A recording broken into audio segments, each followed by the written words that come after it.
The only Red River rivalry game like it. It's the only one in existence. It's historic and epic, and it lived up to it on the field. Woo! Welcome to the Voice of College Football. That was a barn burner classic. Keith Jackson would be proud. Oklahoma survived Texas 34-30 in Dallas. Welcome to the Voice of College Football. Best discussion, debate, and analysis because of your contribution. Let's get right to it. And I got to say, my conventional thought, like many of you going into the game, was that Texas was better in just about every unit on the offense and the defense. Not that I thought that the Longhorns would blow Oklahoma out. I did not, but I believe that they would win by 7 to 10 to 12 points, something in that range, that they would have a win that would be somewhat decisive, really good football game, but that Texas was just flat out better in every area on both sides of the football. That did not turn out to be the case, and obviously Oklahoma pulled out a win, and they sent a message right out of the gate. Let's go to the game notes.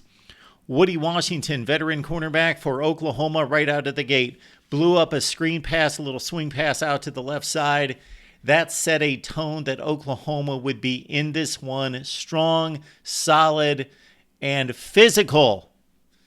This Brent Venables defense has been so much better this year, but who had they played? Well, they certainly posted more impressive numbers against all the offenses that they had played than their opponents. So I was confident that what Brent Venables and company had done on defense was real going into this one. Gentry Williams jumped in front of the would-be receiver on the first drive, and that was a tremendous play. Break on the football, jumped the route, and Dillon Gabriel scored the touchdown to make it 7-0 OU. OU with a sack on the next series. Texas tried the fake punt. That was a couple series away. Sevian Red completed the pass down the middle for the first down. And this just turned out to be a game in which, although it was 7-7 after one quarter, it had more bizarre and big plays and crucial reviews over and over, all over the field, not necessarily just offense, but special teams, scoring plays, fumbles, reviews, reversals, all sorts of crazy stuff in this one. There was a wildcat pass in which Steve Sark, of course, as he often does, dialed up a play to confirm his reputation as one of the great play callers in college football. That was the Savian Red play on the fourth down conversion play to Gunnar Helm, who took it down to the Oklahoma 14. He did fumble, but his knee was down. That was confirmed. Billy Bowman laid the hit on the wide receiver. That turned out to be a deflected interception into the hands of Kendall Dolby. So right off the heels of Texas pulling off a back-breaking kind of play for that particular series, the Oklahoma defense stands tall, and Billy Bowman's hit on the wide receiver, who had already basically flubbed the catch, but Bowman's hit caused the deflection, Dolby with the interception, and once again, and this would be a theme throughout the day, Oklahoma denies a Texas drive down near the goal line. Dillon Gabriel, though, with the Sooners taking over at their own 2-yard line, missed a wide open Drake Stoops on the post route on a 3rd and 13. He ran in front of the defender, had a clear opening. Dillon Gabriel just flat out airmailed the ball, and we've got all the respect in the world for Dillon Gabriel. Every quarterback misses throws, but when he misses them, I think this has been part of the reputation that he has gained from missing too many throws. I don't know that he misses too many throws, but the ones he misses, they are wide open for everyone to see, and he missed one there that set up. So it wasn't just a missed throw on a 3rd and 13 that would have converted to a first down that forced the punt, but it directly led to, and this is not Dillon Gabriel's fault, but the blocked punt by Keaton Crawford that led to the Malik Muhammad touchdown that got Texas on the board right there on the blocked punt touchdown.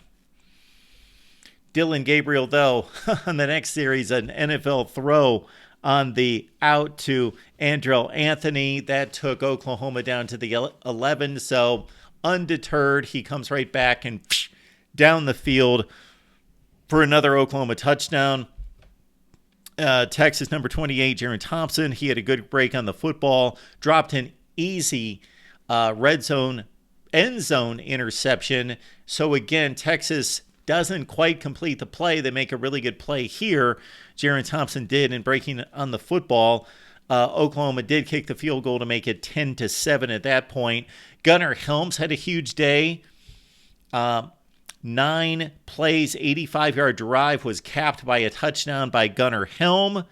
That made it a, I believe, 17-14 game. Well, then it was Tawani Walker with the touchdown to complete a 12-play, 75-yard drive.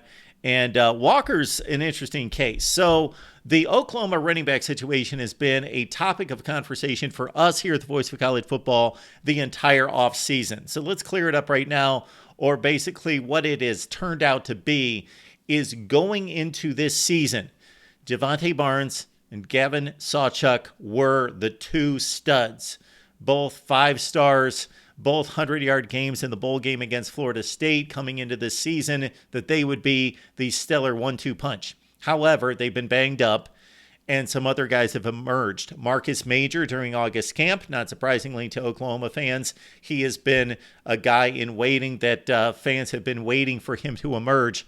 But Walker has turned out to be the go-to back, not necessarily an explosive home run hitting back, but a tough runner. And while Barnes and Sawchuk have been licking their wounds, they only really had one game, I believe it was against SMU, in which they carried a combined 22 times. They've been absent from the running game, and it's been Major, but more so it's been Walker, 15 carries on this day for 46 yards. Second half, we go. Oklahoma right out of the gate, first drive.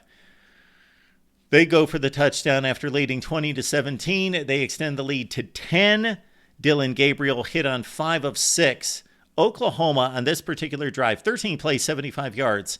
And usually you need an explosive during a drive, especially against a defense as good as Texas, to convert, because there's no way you can get 5 and 6 yards play after play after play after play. But the long play on this drive for Oklahoma, 11 yards. Efficiency for 13 plays, and they cap it off with the touchdown to make it 27-17. Keep in mind that the threat, Jatavian Sanders, one of the best wide receivers / tight ends in all of college football, compromised in this game as well from nagging injuries. Billy Bowman for the Oklahoma defense, he forced a fumble on a huge hit on Quinn Ewers, and that gave the Sooners the ball at the 50-yard line. Oklahoma also stopped Texas inside the 1. Again, it was Billy Bowman with a hit on Xavier Worthy, in which he caught the pass, got inside the 1-yard line, and Bowman just didn't complete the tackle. He needed to make a stop and drop the ball carrier at the 1-yard line. He accomplished that. So Oklahoma once again turns Texas away inside the 1, and it's 27-20. Oklahoma could have possibly iced this game just a few plays later. Gabriel hit Jaden Gibson with a beautiful, beautiful bomb down the left sideline. Caught him in perfect stride, right over the defender, right into his hands. But Gibson muffed it. It was good defense by the defender, who kept one of his hands kind of tied up in that play, and Oklahoma could not convert on that drive. However, huge runs by Dillon Gabriel led to a field goal that, again, Oklahoma had the opportunity to go to a 2-score lead, and it just did not happen. The Sooners led 27-20. Gabriel had 2 huge runs down the middle. 14 carries for 113 yards for Dillon Gabriel in this one, but Oklahoma misses the field goal. We still have a 27-20 game. Meanwhile, Quinn Ewers bounced back from his rocky start. That horrible read, late throw, telegraphed pass picked off, and then the other one, not necessarily as much his fault, down near the end zone. So 2 quick interceptions off of Quinn Ewers in the first quarter, but he came back. At one point, hit on 23 of 24 passes, 17 straight, 31 of 37 on the day for 346 yards passing for Quinn Ewers. Jonathan Brooks completed this drive for a 28-yard touchdown run as he scampered to the outside.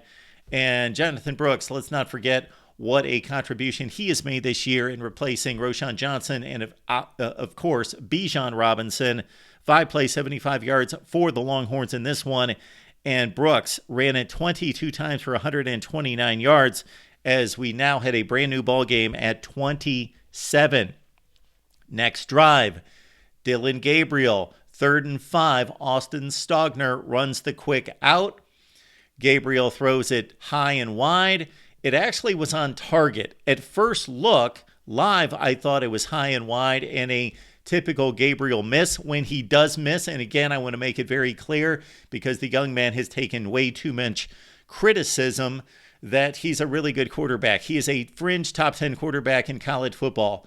Is he Bryce Young, CJ Stroud? Probably not. Won't be. Doesn't quite have that skill set, but he is a gamer, a baller, and delivered today, and certainly cemented his legacy in this rivalry. But on this play, 3rd and 5, right through the hands of Austin Stogner, a bit of a fastball that was late, difficult catch to make, and there was just under 5 minutes left to play at this point, and so OU had to give up the ball again.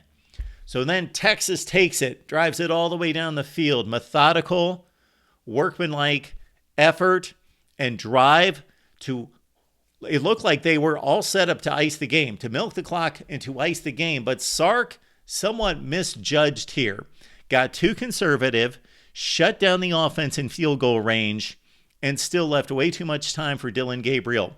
So Texas, instead of going for the throat, going for the touchdown, forcing Oklahoma to score a touchdown, they shut down the offense in field goal range, kicked the field goal. There was still 45 or 50 seconds left on the clock, though. So here comes Dylan Gabriel with a 30-27 deficit. And what a drive. Big play to Drake Stoops in this one. Jalil Farouk had a huge day for Oklahoma as well. And, of course, we saw the final play. Nick Anderson in the back of the end zone. When the 2 Texas defenders couldn't figure out who to cover, they left Nick Anderson to go to the back pylon. And Dylan Gabriel got in trouble, didn't panic, and was just about to deliver the football with the pocket collapsing. And yes, he did. The game-winning touchdown. Oklahoma survives Texas 34-30. So the Sooners move on in this one and stay undefeated. They finally passed the test. Everyone's been waiting to see, not Arkansas State or Tulsa or Cincinnati or anyone else. And Oklahoma faces Texas. This could be marked as the best win in the country this season, considering I believe that Texas win over Alabama in Tuscaloosa was the best win. But now this is supplanted by Oklahoma's W over Texas. Will they play again? Most likely, yes. We can all look forward to that. This is a showcase for the Big 12. It normally would be a showcase for the Big 12, but in this year in which Texas and Oklahoma, the 2 marquee brands, the 2 power brokers in the conference, are leaving, this is kind of a bittersweet day for the Big 12, but mostly bitter for the conference because they're waving goodbye to Oklahoma and to Texas, to the extent that Conference Commissioner Brett Yormark did not attend the game. He did not attend this game. SEC Commissioner Greg Sankey, you know who attended the game? He did.